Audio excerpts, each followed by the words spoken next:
Half KG দুধ গরম করে ঠান্ডা করে নিয়েছি। এখন ডিমগুলো দিয়ে দিব। এখানে 4টা ডিম দিব। হাফ কেজি দুধের জন্য 4টা ডিম।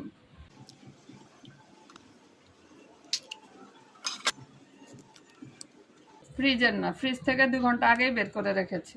4টা ডিম দিয়ে দিলাম।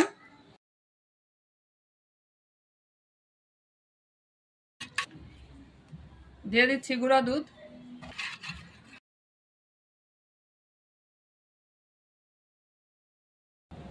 এখানে আমি মিল্ক ব্রেড এখানে গুঁড়ো করে রেখেছি। এটা এখন আমি পুডিংয়ের এই মিশ্রণের মধ্যে দিয়ে দিব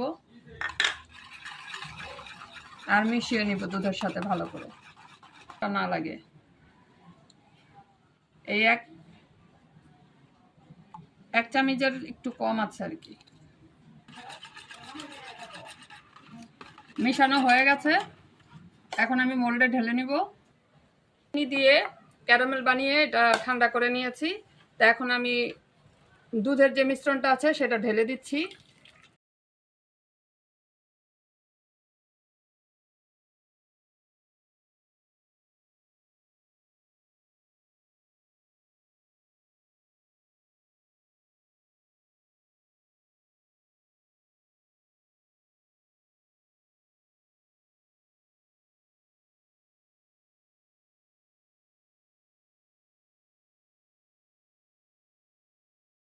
আগারগাঁও নিয়ে যাব এই পুডিংটা বিক্রি করার জন্য। মাশাআল্লাহ, অনেক সুন্দর হয়েছে। কালারটা কিন্তু সেই আসছে। এখন একটা রান্দাও নিব। রান্দাটা নিয়ে পুডিংটাকে এখন আমি কোরবানি করব। বিসমিল্লাহ। তোমরা যদি খেতে চাও, এক পিস মাত্র 100 টাকা, বড় বড় পিস। এই পুডিং খেতে কিন্তু খুবই মজা। 100 টাকা করে এই পুডিং আমি বিক্রি করব। আগারগাঁওতে যাব, আমি ওখানে যে একটা দোকান দিব পুডিং এর। সবাই যখন ব্যবসা করছে পুডিং এর আর কেকের, আমি কেন বাদ যাব বলো? এই হয়ে গেল আমার কাটাকাটি।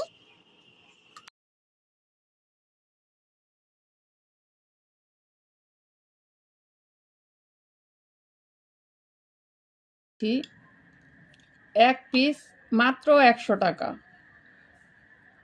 এটা ঘরের অথেন্টিক তৈরি, এটার মধ্যে কোনো ভেজাল নেই।